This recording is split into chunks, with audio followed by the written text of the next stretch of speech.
حضرت صاحب، کیا حافظ صاحب نماز تراویح میں قرآن سنانے کے پیسے لے سکتے ہیں؟ اگر نہیں تو اس کی کیا وجہ ہے، جبکہ تقریباً ہر مسجد میں ہی حافظ صاحب کے لیے رقم اکٹھا کی جاتی ہے اور خدمت کی جاتی ہے؟ اس کے حوالے سے جواب ارشاد فرمائیے۔ حافظ صاحب کا اجرت پر پڑھنا حرام، کمیٹی والوں کا پڑھانا حرام، اور جان بوجھ کر اسی کام کے لیے چندہ دینا یہ بھی حرام۔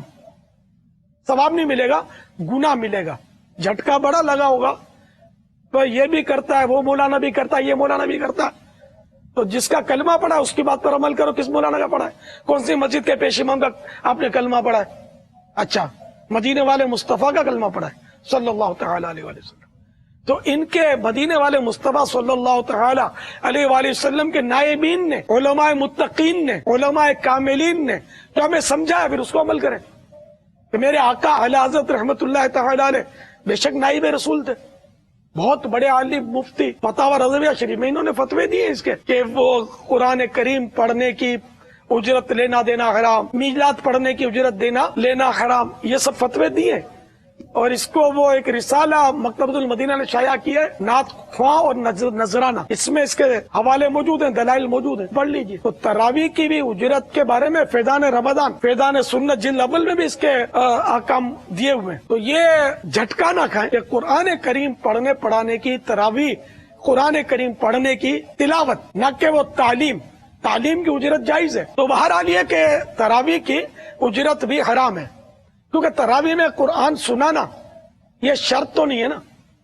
اگر قرآن نہیں سنائیں گے تو ٹھیک ہے، الحمد للہ پڑھ لیں گے۔ اگر کوئی قرآن پڑھنے والا نہیں ملتا، صحیح قرآن پڑھنے والا اور فی سبیل اللہ پڑھانے والا، ٹھیک ہے، نظام اسلام کا بگڑے گا نہیں۔ لیکن ہم ناک رکھنے کے لیے، دنیا کو دکھانے کے لیے بہترین قاری لانا اور اس طرح کرنا، یہ اور پھر وہ تو جا میں آتا ہوں بھاگم بھاگ، 6 دن میں ختم کر دیا تو 5 دن میں ختم کر دیا، ارے بھائی فلاں تو کمپیوٹر ہے، 3 دن میں ختم کر دی تراویح۔ رسم تراویح اس کے سوا کچھ سمجھ میں آتا ہے؟ یہ قرآن تھوڑی ہے، خدا جانے کیا ہی۔ تو تراویح میں تو قرآن ختم کرنا یہ سنت موقدہ ہے، جہاں ختم ہوتا ہے پڑھانے والا سننے والا ملتا ہے تو وہاں اس صورت ہے کہ سنت موقدہ ہی تو قرآن پڑھے۔ اب حروف چبا گیا تو ایسا تو پڑھنا حرام ہے۔ پورا قرآن صحیح پڑھا، ایک حرف چبا گیا تب بھی سنت تو رہ گئی نا۔ 27 دن میں پورا قرآن نہیں ہوا نا، یہاں تو ایک حرف کی بات کیا ہے، دھبا دھپ۔ ہاں واقعی اگر کوئی ایسا صحیح پڑھنے والا ملتا ہے اور 3 دن میں ساری رات آپ سب مل کے لگے رہتے ہیں، پڑھتے رہتے ہیں، اور وہ صحیح پڑھتا ہے، اس کے تجوید کے جو کم از کم وہ قواعد جن کا لحاظ ضروری ہے، جو واجب ہے، تو ٹھیک ہے 3 دن میں پڑھیں۔ اب اجرت کے تعلق سے، اجرت چاہے خوشی سے دے چاہے بے خوشی حرام ہی ہے، چاہے طے کر کے دے چاہے طے نہ کرے، خوش کریں گے ہم تم کو، یا انڈرسٹوڈ ہے کہ ہر سال ملتا ہی یہ پیسہ، اور حافظ صاحب کو پتا ہے کہ دیں گے، کمیٹی کو پتا ہے کہ دینا ہے، کہ نہیں دیں گے تو آئندہ یہ آئے گا نہیں، تو یہ انڈرسٹوڈ، اس کو دلالتاً اجرت کہتے ہیں، تو یہ دلالتاً ثابت ہے، تو یہ بھی حرام ہے۔ اور طے کر لینا صراحتاً کہ اتنے دیں گے، یہ بھی حرام ہے۔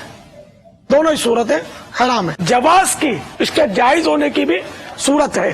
جائز ہونے کی صورت یہ ہے کہ اپنے تراویح کی اجرت طے نہ کرے، جیسے قاری صاحب ہیں کہ منچ پر قرآن کریم پڑھنا ہے اور پیسے بھی لینے ہیں، تو یہ بھی وقت کی اجرت طے کر سکتے ہیں۔ نعت خوان بھی وقت کی اجرت طے کر سکتے ہیں، آدھا گھنٹہ 1 گھنٹہ جو بھی ہے وہ طے کر سکتے ہیں۔ اسی طرح تراویح والے حافظ صاحب طے کر سکتے ہیں۔ تو کمیٹی اور حافظ صاحب دونوں میں یہ طے ہو جائے، یا نعت خوان کو بلانے والے یا قاری صاحب کو بلانے والے جو آرگنائزر ہوتے ہیں ان میں طے ہو جائے کہ فلاں تاریخ کو قاری صاحب آپ کا آدھا گھنٹہ چاہیے ہم کو، اتنے بجے سے اتنے بجے تک کیا لوگ ہیں، یہ ہم آپ کی اتنی خدمت کریں گے۔ آپ مثلاً ہفتے کو رات کے 9:30 سے 10 بجے کا ٹائم ہم کو آدھا گھنٹہ دے دیجئے، ہم آپ کی خدمت میں 500 روپے پیش کریں گے۔ آپ نے ہاں بول دیا، تو اب وہ 9:30 سے 10 بجے کا وقت انہوں نے آپ سے ہائر کر لیا، کرائے پر لے لیا، اجرت پر لے لیا۔ اب وہ آدھے گھنٹے میں جب آپ کی ترکیب بنے گی، یا آپ وہ پہلے اب طے ہو گیا، بولے کہ بھائی اس آدھے گھنٹے میں ہم آپ سے تلاوت کروا لیں گے، یہ طے کرنے سے پہلے نہ کہیں، طے کرنے کے دوران بھی نہ کہیں، طے کرنے کے بعد کہیں، ٹھیک ہے نا۔ کہ آپ آ جانا اور تلاوت کر دینا آدھے گھنٹے کے درمیان، بھلے آپ ہم کو 12 منٹ قرآن سنا دینا یا آدھا گھنٹہ قرآن سنا دینا. اب آدھے گھنٹے کے بجائے قاری صاحب 2 گھنٹے سنا دیں تو جائز ہے، کوئی حرج نہیں. یا قاری صاحب 9 بجے سے پہنچ گئے اور پڑھنا شروع کر دیا، مگر 9:30 اور 10 کے درمیان اجرت طے ہوئی ہے. 9 سے 9:30 کے درمیان یہ اجرت کے حقدار نہیں ہے. تو یہ انہیں کہ اجرت رات خوان بھی اس طرح طے کر سکتا ہے، ٹائم، وقت کی اجرت. اس طرح حافظ صاحب سے ترکیب بن جائے کمیٹی کی کہ رمضان شریف کی چاند رات سے لے کر 27ویں رات تک ہم آپ کو عشاء کی نماز یعنی کہ روزانہ 8 بجے سے لے کر 11 بجے تک روزانہ 3 گھنٹے ہم کو آپ کے چاہیے. کیا لیں گے؟ یہ اپنی طرف سے آفر کر دیں کہ ہم آپ کو 12,000 روپے پیش کریں گے اگر آپ 27 دن تک 3 گھنٹے ہم کو روزانہ رات کو دینے کے لیے تیار ہو. تو اب جو طے ہو جائے تو یہ اب حافظ صاحب کو بول دیں گے بھی ٹھیک ہے. طے ہونے کے بعد بول دیں کہ آپ قرآن سنا دینا، تراویح پڑھا دینا، ہم کو عشاء پڑھا دینا ساتھ میں، جو بھی مطلب اب اس کو 3 گھنٹے میں آپ ان کی طاقت کے مطابق، ان کی حیثیت کے مطابق آپ کام لے لیں تو یہ جائز ہو جائے گا. اب کمیٹی بھی گناہگار نہیں ہوگی کیونکہ اس نے وقت بیچا ہے نا، اپنا قرآن کریم پڑھنا نہیں بیچا.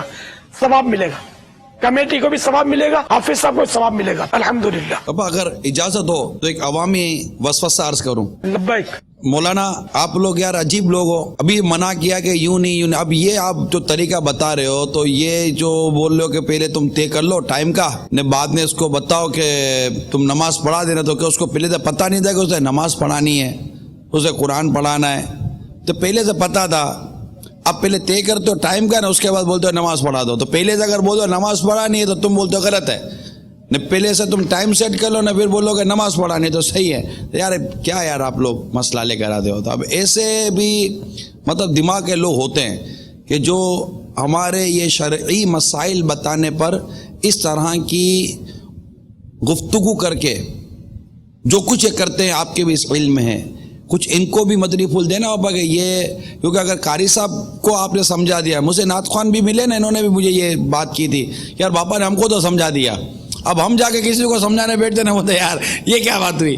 اب یہ قاری صاحب بیچارے، ہمارے حافظ صاحب یہ اس طرح کی کمیٹی والوں کو سمجھانے بیٹھیں گے تو کمیٹی والے بولیں گے قاری صاحب حافظ صاحب یہ کون سا مسئلہ نیا لے کر آ گئے ہو. تو آپ عوام کو اس طرح کے طبقے کو تھوڑا بتائیں نا کہ یہ ایسا کرے کہ ہمارے یہ معزز جو طبقہ ہے اس کو بیچارے کو یوں کرنا نہ پڑے نا. یہ بھی ایک عام اتنا آسان نہیں ہے جو آپ فرما رہے ہو کہ یار میں یوں کروں گا یوں کروں گا، یہ ہے مشکل کام. مگر اگر یہ ہماری کمیٹی اور عوام سمجھ لے اور ہمارے یہ معزز جو طبقہ ہے قاری حضرات کا، حفاظ کا، ان کے لیے کوئی یہی ترکیب نہ بنا لیں یار، ورنہ بیچارے سمجھانا مشکل ہو جائے گا سب کا. عقل کو تنقید سے فرصت نہیں، عشق پر اعمال کی بنیاد رکھ. جو علماء کرام فرمائیں اس کو مان لینا وہ سعادت مند ہوتا ہے. تو میں اپنی طرف سے نہیں کہہ رہا، علماء کرام نے یہ فرمایا. اب میں آپ کو مثال دیتا ہوں. بارگاہ رسالت میں جب صدقہ پیش کیا جاتا آپ قبول نہ فرماتے اور کسی نادار صحابی کی طرف ریفر کر دیتے، جب اس نادار صحابی کو جو حقدار ہوتے ان کو صدقہ مل جاتا، اب وہی صدقہ جو اس صحابی نے قبول کیا اسی میں سے اگر وہ سرکار صلی اللہ تعالی علیہ وآلہ وسلم کو پیش کر دیتا تو سرکار اس کو قبول فرما لیتے صلی اللہ تعالی علیہ وآلہ وسلم. اب جن کا کلمہ پڑھا ہے ان سے ایسا کرنا ثابت. اب ہے آپ کے پاس کوئی جواب؟ تو اس طرح مطلب یہ کہ صدقہ نہ رہا ہیلا، تو ہیلا قرآن و حدیث سے ثابت ہے. میں تمام عاشقان رسول سے مدنی التجا کروں گا کہ جب کوئی عالم آپ کو شرعی مسئلہ بتائے اور آپ کی عقل میں نہ آئے تو خدا کے واسطے زبان کو قابو میں رکھا کریں. ایسا نہ ہو کہیں ایمان خطرے میں پڑ جائے. اب مزید علماء سے تحقیق کر لیا کریں. ایک دم سے وہ اس مسئلے کا انکار کرنا یا وہ مسئلہ بتانے والے کے خلاف اول فل بک دینا یہ بہت بڑی جرت ہے اور پرلے درجے کی جہالت ہے. ایسا نہ کیا کریں. زندگی میں کبھی ایسا کیا تو اسے توبہ کریں. صلو علی الحبیب صلی اللہ تعالی علی محمد. مجھے اپنی اور ساری دنیا کے لوگوں کی اصلاح کی کوشش کرنی ہے انشاءاللہ.